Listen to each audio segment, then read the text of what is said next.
Hello and welcome everybody to another episode of Books and Bytes. Today we're taking a deep dive into H L Mencken's truly provocative and, let's be honest, often hilariously cynical treatise on the gods. Our mission today is really to peel back the layers of Mencken's, his comprehensive exploration of religion. Yeah, it's quite the book. We're going to unpack his argument that religion isn't just, a set of beliefs, but fundamentally a theory of causes, something deeply interwoven with our most basic human needs. Exactly. So we'll follow his thinking from its prehistoric roots, humanity's early struggles, right up to its complex, often pretty contentious relationship with science and human psychology today. And it's a view that's definitely challenging, but also, I think, quite insightful in places. Absolutely. We'll trace his ideas on things like the surprising universality of religious practices, how priestly power kind of shrewdly rose, and of course his famously sharp critique of Christianity's historical twists and turns. It's a remarkable work, mainly because Mencken just strips away so many conventional assumptions we tend to hold about faith. He's not really coming at it theologically or even philosophically in the usual sense. More like an anthropologist, maybe? Sort of, yeah. His core premise, right from the get-go, is that religion isn't primarily about ethics or even, spiritual awakening. It's a direct, almost pragmatic response to basic human needs. Okay. He takes us way back to what he calls the dawn man. These early humans whose developing brains, kind of ironically, actually made life more unpleasant for them. Oh, so? Well, this new ability to think, to feel, meant they were suddenly aware of, as he puts it, multiplied hazards and accidents in the world. More things to worry about, basically. Right. So life gets more complicated, more dangerous for our ancestors. Yeah. How did they deal with it? Mencken must have some ideas. Oh, he does. He suggests three main mechanisms, sort of coping strategies, emerged from this struggle. One was this early impulse to seek out causes for things happening. And he sees that as the tiny spark that eventually became science. Wow. Another was poetry, essentially dreaming up better realities, imagining things differently. But then there was the third path, magic or religion, appealing to unseen powers. And Mencken's take is that magic and religion probably came first. That's his assertion, yeah. Because, and this is key, he says they demanded very little demand upon the imagination and almost none upon ratiocination, thinking hard. So it was an easier route, the path of least resistance, mentally speaking. Pretty much. It was the simplest, most immediate perceived solution to these new anxieties and dangers. Okay. He's arguing it wasn't about, deep theological debates or moral soul-searching at the start. It was pure survival, finding explanations, any explanation. Right. And here's where he really flips a common idea on its head. He thinks religion wasn't born out of that sort of groveling, submissive begging for mercy, propitiation. No. Then what? He thinks it came from something more defiant. He calls it remonstrance and defiance when facing some huge calamity. Defiance? Yeah. Like arguing with the gods. Kind of. Think about the flood myth. You find versions of it everywhere. Persians, Greeks, Peruvians, Polynesians. True. It's incredibly widespread. Mencken suggests these weren't just tales of meek acceptance. They reflected humanity desperately seeking answers, maybe even shaking a fist at the heavens after some catastrophe, demanding to know why this happened. That's a powerful image. Not just accepting fate, but questioning it, even railing against it. So if this need for answers, for intervention was the spark, how did we get from that raw need to, priests and organized religion? It seems like a natural progression in his view. Once people believed unseen forces could be influenced, you needed specialists, right? Mediators. Exactly. Mencken describes these early priests as subnormally God-shy. Meaning not easily scared by the divine. Yeah, less intimidated than the average person. And they had a knack for this remonstrance and persuasion. They became the go-betweens. And over time, they developed more and more complex professional techniques. Things that became liturgy, formalized dogma. They weren't just talking to the gods, they were managing the whole relationship for everyone else. And he contrasts this priestly system with mysticism, doesn't he? He does. He finds mysticism interesting. He sees it as a nearly pure form of religion, a direct connection. God in the individual meeting, in the easy posture of physician and patient, or parent and child, as he puts it. That direct line. You see that across so many traditions. Christianity, Islam, Buddhism, shamanism. Absolutely. So if it's maybe a purer form, Why would the priests, the established religious structure, be suspicious of it? Seems counterintuitive. Well, this is classic Mencken cynicism coming through. He argues mysticism inherently discounted the value of dogma, and it made the individual devotee self-reliant and intractable. If you can talk directly to God, why do you need the priest? Why follow all the rules? Right, it bypasses the middleman. Precisely. So religious authorities, like, say, various Catholic orders, came up with ingenious rules to keep piety, within bounds. To prevent, as he wonderfully puts it, indecorous familiarity with the Most High. Can't have people getting too chummy with God on their own terms? Apparently not. And he points out, even with the Protestant Reformation, which aimed initially to get rid of that priestly barrier, figures like Luther pretty quickly brought back sacerdotal authority, priestly power. Mencken actually claims Lutherans became even more subservient to sacerdotal authority than Catholics had been. Really? And Baptists, he says, submitted to an ecclesiastical tyranny of extraordinary pretensions. So much for removing the middleman entirely. Yeah. That's a stark view of how power structures reassert themselves. Okay, so this brings us to a big problem for those early priests Mencken mentioned. What happens when things go wrong? The failures, yeah. If they claim special access or divine power, why do famines still happen? Plagues, defeats in war. Looks bad for the priest, doesn't it? It looks very bad. Mencken even suggests there was probably a high turnover, maybe a high mortality rate among early priests after major public disasters. You can imagine the locals weren't too happy. So how do they solve that credibility gap? Well, according to Mencken, the solution was brilliant in a cynical way and absolutely key to establishing lasting priestly power. Okay, what was it? Instead of admitting that maybe they messed up or that the gods weren't delivering, they blamed the people. Blamed the public. For what? For their sins. Suddenly, everyday human actions, failings, mistakes, they get reframed as moral offenses against the gods. The invention of sin as a tool. Exactly. And this, Mencken says, gave the sacerdotal office its chief dignity. It established the idea that the priest cannot err. It's never their fault. So they could always deflect blame onto the followers. Always. And assure them that, okay, maybe the punishment didn't come today, but divine justice, it's coming soon or late. Calamities actually became proof of their power, not a challenge to it. Disasters became the most potent weapons in the armamentarium of the priest. Wow, it basically locked in their authority by making them the essential judges of divine will and human guilt. That is a classic Menckenian twist, turning weakness into strength through clever reframing. So from the priests, he then looks at the gods themselves, how they evolved. Right. He starts with early humanity's naive animism, the idea that everything, rocks, trees, rivers, had a conscious purpose. Like kids sometimes think. He actually makes that parallel with Jean Piaget's work on children, how they first assume everything is conscious, then only things that move. Right. This early animism then evolved into believing even inanimate things had will, like a rolling stone intending to roll downhill. Okay.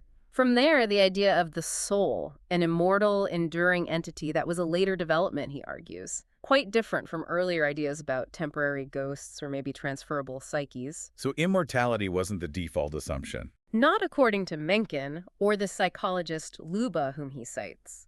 Luba suggested the civilized belief in an immortal soul is a wisneros.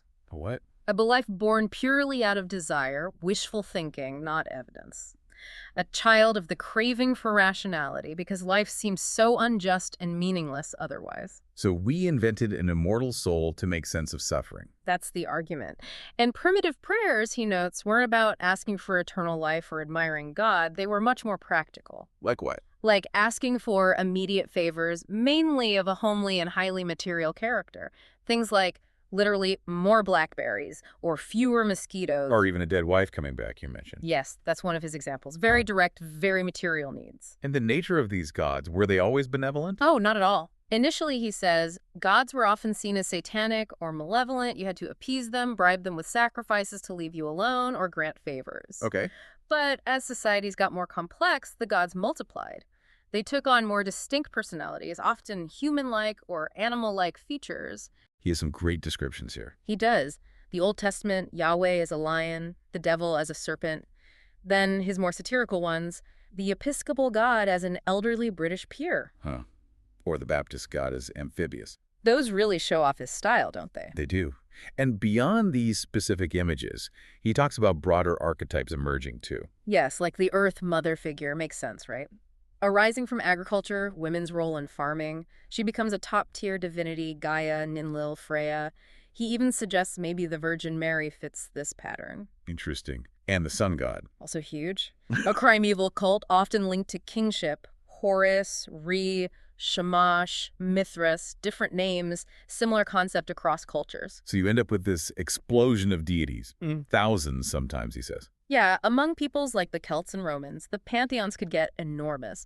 And this sheer number, Mencken argues, eventually led to a kind of dilution of belief, especially among the educated. Which is why he calls Rome the sewer of theology, a place where every god, every cult imaginable ended up. Okay, so a huge diversity of gods. But then he makes a surprising point about the practices, right? That they are actually quite similar across religions. Exactly. Amidst all the different deities, he says religious practices tend to congeal into forms. The methods used to approach the divine are fundamentally alike, regardless of who you're approaching. How so? He gives the example of a Bakua medicine man rattling stones in Africa and the Pope saying Mass in Rome. Superficially different, but structurally similar acts of ritual intervention. Right. Think about ritual languages: Sumerian, Latin, Sanskrit, Arabic. They set the sacred apart. Specific ceremonies, postures, music, sacred objects, these are common everywhere. And why this similarity? Because, Mencken says quite cynically, most people don't have a positive talent for religion. They prefer to have priests handle the details, mediate for them. Ritual provides a predictable structure. It makes the process manageable. And he lists examples of just how widespread some practices are. The rosary, for instance. We think of it as Catholic, maybe. Mostly, yeah. But he points out it's found in Muslim, Buddhist, Brahminist, Taoist traditions, too. Prayer beads are almost universal.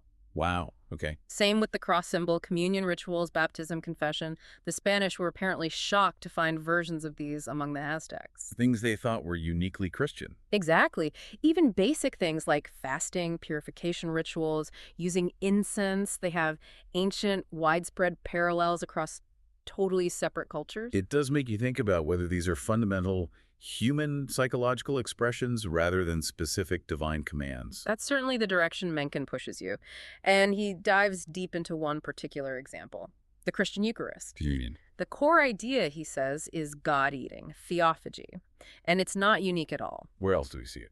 He mentions the Todas in India eating a sacrificial buffalo to absorb its divine qualities, or the Aztecs consuming dough figures mixed with infant blood to gain divine power or courage for war. Mencken's blunt assertion is that early Christians took communion primarily as a guarantee of eternal life by consuming Christ's eternal body. Almost like a magic potion. A very direct, almost physical transaction, in his view, stripping away layers of later theology. And what about sacrifice? Similar universality. Blood sacrifices were common. Initially, human sacrifices, firstborn children, prisoners of war, practiced by ancient Jews and Aztecs alike. Grim. Very. Later, animals were often substituted, but the goal was the same: appease demanding gods. He mentions the staggering scale of Aztec sacrifices: 70,000 victims for one temple dedication to Huitzilopochtli. Unbelievable. He suggests human sacrifice faded due to growing skepticism and maybe some humanitarianism, but the core idea of immolation sacrifice lives on. Think of fasting or sacerdotal celibacy. Self-denial is a form of sacrifice. Okay. And the dying and rising God theme. Also ancient, he argues, rooted in agricultural cycles, fertility cults. Figures like Adonis, Tammuz, Re, Odin.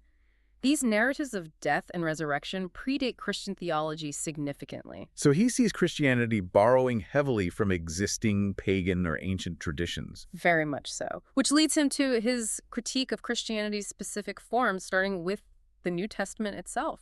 What's his take there? He calls it a helter-skelter accumulation of more or less discordant documents, full of, in his view, inconsistencies and other absurdities. Conflicting accounts of the virgin birth, different genealogies for Jesus, diverging stories about the resurrection. These are well-known points of debate, of course. Right. But Mencken posits these aren't just minor errors. He argues the texts were actively tampered with by the early church fathers. Tampered with? Why? Not to preserve history, but to augment and glorify Jesus, to transform him from a human prophet into a veritable divinity. To fit the evolving theology. Exactly. To align with the developing theology of the infant church, which he attributes largely to Paul out of the zeitgeist. Paul influenced by the prevailing cultural and philosophical ideas of the time, not pure revelation. And the Old Testament. Even less reliable historically in his assessment, largely purely Asiatic in origin, more florid fancy than historical, mythological, basically. He sees Yahweh evolving too. Yeah, from a glorified desert sheik, a tribal god, to the more philosophical Elohim, and then further influenced by Greek ideas like the Logos to eventually become part of the Trinity. So what about Jesus' original message, according to Mencken? He boils it down to mostly simple goodwill between man and man. Jesus denounced social ranks, focused on equality of men before God, and crucially believed the world was about to end very soon. The apocalyptic element. Right. But the early church that formed, far from this ideal of simple goodwill, in Mencken's view, it was full of wars and savage ferocity. And things like celibacy. Not central to Jesus' teachings, Mencken argues. That became prominent largely through Paul, influenced by Eastern ascetic traditions rather than coming directly from Jesus. So the church evolved quite differently from its founder's initial focus. Dramatically so, in his telling. He points to moments like the Council of Nicaea in 325 AD as pivotal. What happened there, in his view? It didn't just establish Jesus' divinity formally, it cemented the church's organized structure, paved the way for the papacy to become this powerful, almost political entity, an Asiatic despot, he calls it. Wielding huge power for centuries. Immense power, and then the Protestant Reformation comes along. Often seen as a move back towards purity, right? Mencken doesn't see it that way. For him, it was less about theological purity and more a practical resistance against the Catholic Church's crushing wealth and political power, its intolerable burden. A political and economic revolt as much as a religious one. Primarily that, he argues. And the result? Often new theologies just as silly as the old ones, and frequently, he claims, a reversion to a harsher Old Testament God. Crafty, cruel, jealous, bellicose, irrational, and vain. That is a very harsh assessment of the Reformation's outcome. It is, which leads him straight to his views on religion versus progress. How does he see that playing out? He's completely uncompromising. He argues that the intellectual decency and human progress of recent centuries owe basically nothing to either the Reformation or Christianity. Nothing. Little, if anything, positive, in his view. He sees a fundamental, irreconcilable conflict between science and religion. Every single advance in exact knowledge, science, inevitably shrinks the domain of religion. So they're fundamentally opposed. In his eyes, yes. He mocks attempts to reconcile science and religion. He sees those as political moves by religion to stay relevant, not genuine intellectual efforts. Right. Theological explanations, just giving ignorance a gratuitous and preposterous dignity. Wow, pulling no punches there. None at all. For Mencken, the bottom line, the primary motive behind religion isn't enlightenment or morality. It's fear. Fear. Fear of death, fear of punishment after death, fear of the unknown. Simple, primal fear. And the idea that religion makes people moral. He dismisses it, argues most people are decent enough without needing religion, and that the whole concept of the love of God is mainly a phantasm, a delusion. So why does Christianity, for example, still hold such sway in the West? If it's not rational, not necessary for morality, what's its appeal? Poetry. He concludes its enduring appeal lies in its high content of poetry. It offers a comforting narrative, an organized belief in the palpably not true that helps people cope with the insoluble riddles of life. A beautiful lie, essentially. That's the implication. And this is where he brings in that really striking anecdote you mentioned earlier. The man on the gallows. Yes. The condemned man, about to be hanged, calmly reciting Psalm 23, "The Lord is my shepherd." Mencken admits he was initially tempted to laugh at the absurdity of faith in the face of certain death, but he couldn't. He was silenced by the sheer power of that moment, because it demonstrated something beyond logic. It showed that deep, primal human need for a story, for comfort, for meaning, especially when confronting the ultimate unknown.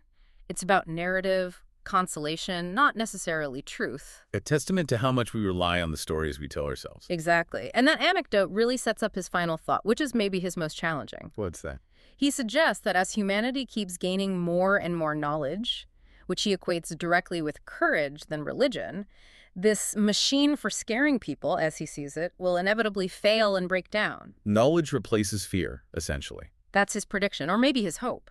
He contends that real civilization, true maturity, means facing the hostile cosmos we live in with a brave spirit, proving that religion is ultimately not necessary. So what does this all mean for us, for you listening, as you navigate your own world of information, belief, maybe doubt? Well, Mencken's treatise really forces you to think about that enduring human need for meaning, for comfort.